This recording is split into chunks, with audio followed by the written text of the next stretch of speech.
पुराशोक दौर से गुजर रहे हैं वो बताने की ज़रूरत नहीं है। एक बात समझनी चाहिए, ज़माना तग़य्युर पज़ीर है और कुछ लोग होते हैं जो ज़माने में ये तग़य्युर बपा करते हैं और कुछ लोग होते हैं जो इस तग़य्युर को कबूल करके अपने आप को उस तग़य्युर के मुताबिक ढाल लेते हैं। हमें ये तय करना है कि जिन लोगों ने ज़माने में अभी तक तग़य्युर बपा कर दिया है, क्या हम उनके मुताबिक उस तग़य्युर की रौ में बहेंगे या कोई नया तग़य्युर बपा करने की पोजीशन में हम खुद भी अपने आप को पाते हैं। यह बड़ा सवाल है। इस मुल्क में आजादी से पहले 150 साल उस तग़य्युर को बपा करने की कोशिश की गई और आजादी के बाद 75 साल लगातार की गई। आज हम कह सकते हैं कि 2014 के बाद से फाशिज्म की खुले तौर पर एक सरकार एलानिया चल रही है, लेकिन पिछले 75 साल में भी जो सरकारें थीं वो अगर फाशिस्ट नहीं तो कम्युनल जरूर थी। मेरी बात से इख्तलाफ कर सकते हैं। मैंने ढूंढने की कोशिश की है चश्मा लगा के कि सेकुलर कौन है, लेकिन 2014 के बाद जो लोग खुद को सेकुलर कहते थे उनके सेकुलरिज्म के लबादे भी उतर गए हैं। उसके बाद मुझे अब आप बताइए कि आपका लाइन ऑफ एक्शन कहां होगा। जंगें जब लड़ी जाती हैं, मैं साफ कहना चाहता हूं, हम हालत जंग में हैं और जंग का मतलब यह है कि कलम का मुकाबला कलम से, प्रोपेगेंडे का मुकाबला प्रोपेगेंडा से और तलवार का मुकाबला तलवार से, ज़बान का मुकाबला ज़बान से होगा, जमहूरियत का मुकाबला जमहूरियत से होगा, वोट का मुकाबला वोट से होगा। उसी तर्ज पर इन चारों पांचों चीजों को मिला के अगर आप नहीं चलेंगे, आप इस तग़य्युर को बपा नहीं कर सकते। एक तग़य्युर बपा हो चुका है, उसका एतराफ कर लीजिए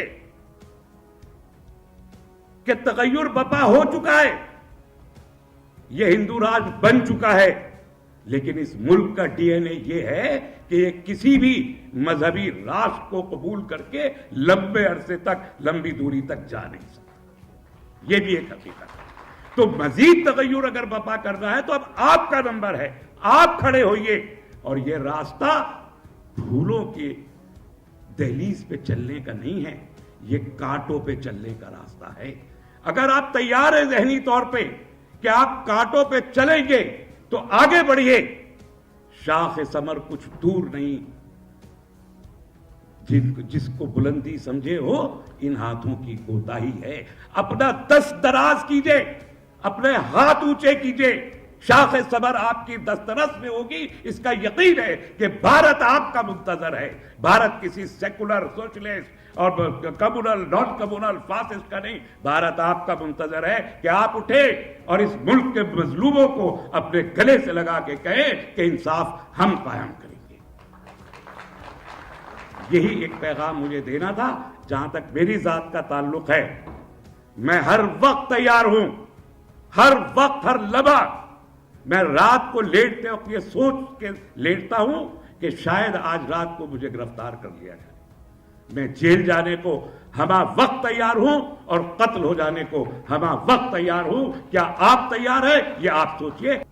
क्योंकि मैं ग्रामीण क्षेत्र का रहने वाला हूं, बहुत सारी बातें इस तरीके के कॉन्फ्रेंस रूम में तय होती हैं, मगर वो गांव के आखिरी घर तक, आखिरी मोहल्ले तक पहुंचाने की जिम्मेदारी किसकी है, आज आपको ये भी तय करना चाहिए। बहुत सारे लोग आरएसएस की मिसाल देते हैं कि आरएसएस को 100 साल हो गए बने हुए, आरएसएस ने ये किया, आरएसएस ने वो किया। अगर आप कोई तंजीम बनाने की बात कर रहे हैं, अगर आप कोई संगठन बनाने की बात कर रहे हैं, तो आपको यह भी सोचना चाहिए कि आज तक इस मुल्क में जो हजारों संगठन और हजारों तंजीम बनी है वो चली क्यों नहीं। आरएसएस वाहिद ऐसी जमात क्यों है कि वो चल रही है और आपकी बनाई हुई तंजीमें क्यों नहीं चलती। मेरा मानना है कि हमारी बनाई हुई तंजीमें एक प्राइवेट लिमिटेड कंपनी की तरह होती हैं और चंद लोग उसके मालिक होते हैं और जब तक वो चाहते हैं, जब तक वो संगठन और तंजीमें चलती हैं और जब वो चाहते हैं वो संगठन और तंजीमें, गरज ये कि पार्टियां तक भी मुस्लिम क़यादत की जब तक चलती हैं जब तक उसके सरबराह और रहनुमा चाहते हैं।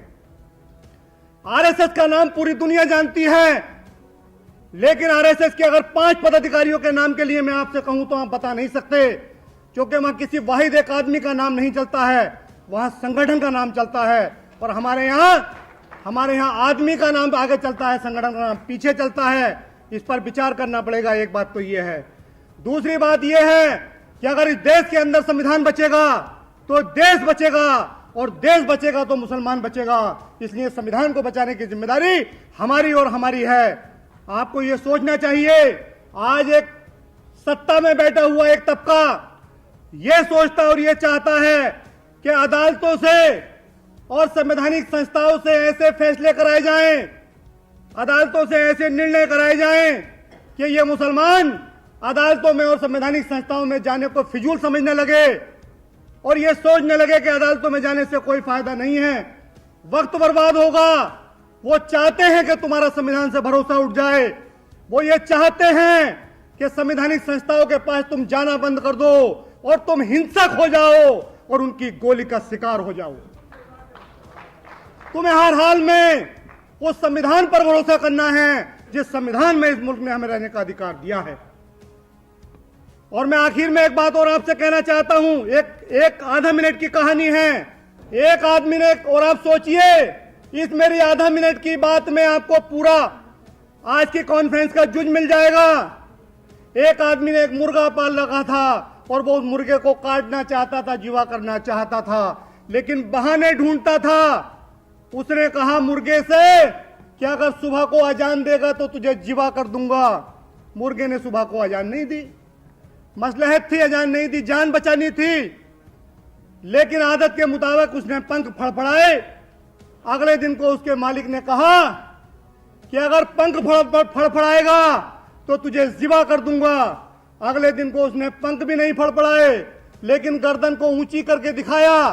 तीसरे दिन उसके मालिक ने कहा कि अगर गर्दन को ऊंची करेगा तो तुझे जिबा कर दूंगा।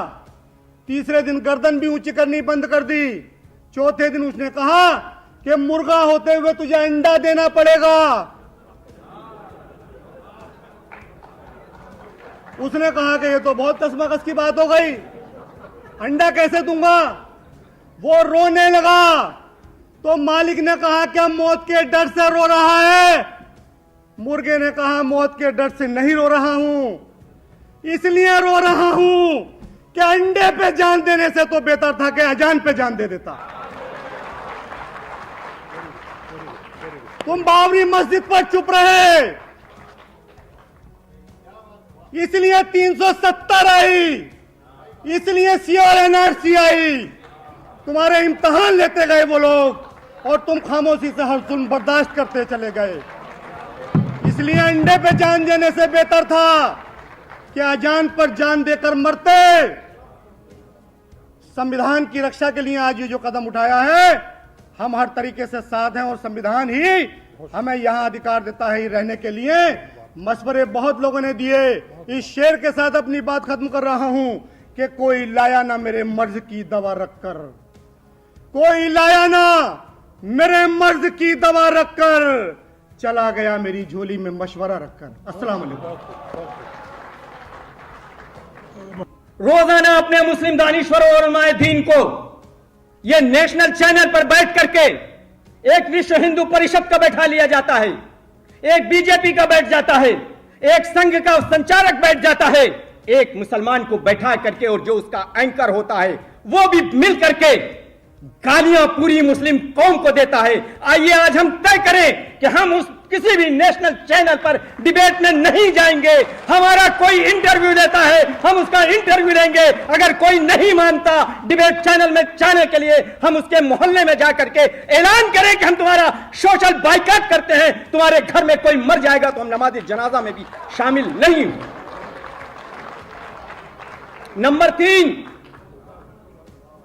नंबर तीन, अगर हमारे यहां इतना पैसा नहीं है, मोहतरम अदीब साहब, आप जो कमेटी बनाने जा रहे हैं, बहुत से अभी इस मुल्क के हालात खराब होंगे। बहुत सारे हम नहीं चाहते कि मुल्क में फसादात हो। हम इस मुल्क के कानून और कॉन्स्टिट्यूशन को मानने वालों में हैं, लेकिन ये हमारे बच्चों को भड़का करके कहीं पुलिस के गोली से शहीद करेंगे, कहीं ये शहीद उनको मारेंगे। आप एक ऐसा फार्मूला तैयार करिए कि अगर कोई भी हमारी कौम का बच्चा हिंदुस्तान में कश्मीर से लेकर के कन्याकुमारी तक शहीद होता है और अगर उसके घर में 2 बच्चे पढ़ने वाले हैं, हम उनकी तंजीम, हमारी ये तंजीम पढ़ाई से लेकर के जब तक उनके घर में खाने का इंतजाम नहीं हो जाता, हम खाने का इंतजाम करें। खाली मुसलमानों के लिए नहीं, एक जाटो इंसान अपनी गाड़ी में एक मरी हुई गाय लेकर के जा रहा था, उसको मुसलमान समझ करके मार दिया जाता है। अगर उनके साथ भी ऐसा कुछ होता है तो हम उनके साथ भी खड़े होंगे। मेरी आपसे यही गुजारिश है, खुदा के लिए आज तय करके उठो कि आप क्या चाहते हैं। मुल्क के हालात, हम तालीमी कारोबार पे काम कर रहे हैं, हम एजुकेशन पे काम कर रहे हैं, हम दीनी तालीम कर रहे हैं, मदरसे कायम कर रहे हैं। मैं नहीं कहना चाहता था, आज जो कन्हैया पे जवाहरलाल नेहरू यूनिवर्सिटी में मुकदमा चला था, 19 साल पहले इस नाचीज पर चल चुका है। फैसला आप करिए मोहतरम अदीब साहब। कौम आपकी तरफ आज देख रही है कि आप क्या फैसला करके उठेंगे। मुल्क बहुत नाजुक दौर से गुजर रहा है, वक्त बहुत कम है। मैं अपनी बात इस शेर के साथ खत्म करता हूं। खुदा ने आज तक उस कौम की हालत नहीं बदली, न हो एहसास जिसको खुद अपने हालत के बदलने का। खुदा हाफिज, फी अमान।